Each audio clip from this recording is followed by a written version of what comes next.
I was joking with a friend earlier and I said, it's easier to become a pastor of a church than it is to become a chaplain. In today's video, I'm going to talk about the high cost of entry into the field of chaplaincy. If you're new around here, my name is Leslie. I am taking you on my journey to becoming a chaplain. Well, I'm actually a chaplain now. I probably said that in another video, but yeah, I started this out to kind of chronicle my journey through CPE, and I'm just going to keep it up because I've gotten some good feedback and people are asking questions here and on TikTok. And so I'm like, let's keep this going. So today I want to talk about the cost of becoming a chaplain. And I'm not talking just figurative cost. Like if you're a Christian, Jesus tells you to count the cost of following him. What builder starts to build a house and doesn't take inventory of what it's going to cost him? I ain't talking about just that, because there is emotional and spiritual cost. I'm talking about the real physical money on the table cost.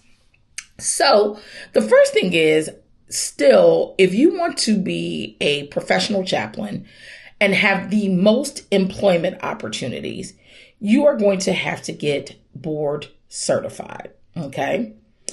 And with your board certification, there's a few things that you need to meet. And guess what? All of those things cost money. I wrote notes, y'all. So if you see me looking down, it's because I want to make sure I don't miss nothing in this. Okay. So the first thing on your road to becoming a board certified chaplain is that most of them still require an MDiv, so a Master of Divinity, or the equivalent. So what does that mean? That means that you will need 72 hours of theological education. And what's funny to me about that is, and I talk about this a lot with chaplain colleagues who aren't Christians. I'm like, if you come from another faith, Buddhist, Muslim, you're pagan, because all of that exists in chaplaincy, why would they insist upon you going to get a theological education? And that's what they want to attract, right? Like the industry says they want more non-Christians to become chaplains. However you feel about that, it doesn't matter. The point is, why are we still requiring 72 hours of seminary education that comes with thousands of dollars worth of debt to enter this field? Now, yes, you can get some scholarships. I got a little bit of scholarship money, but still, there was money that had to come out of my pocket, right? And so think about, what will it cost for a seminary education? The cost of that money-wise, and then second, you're giving 3 years of your life towards formation for this.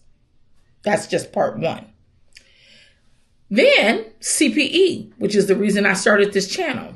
CPE requires 1,600 hours, okay? 4 units, 300 hours apiece. 4 units, 300 hours apiece. 400 hours apiece. I'm like, that math ain't mathing. It's all a blur now. I'm completing my second unit of CPE as we speak. So that is 1,600 hours. And if you're doing extended units, that is free. Say it with me, lights. Free labor. Okay, you're not getting paid a dime to do that, which is why some people choose to do a residency, but I'll do that in another video. So we got 3 years of divinity school. Now you've got 2 years if you're doing extended unit CPE. Keep a count with me. We're up to 5 years that you've invested in education alone. Then after you've completed your 4 units of CPE, hallelujah, now you have to work 1 year before you can sit for board certification. You need 2,000 hours.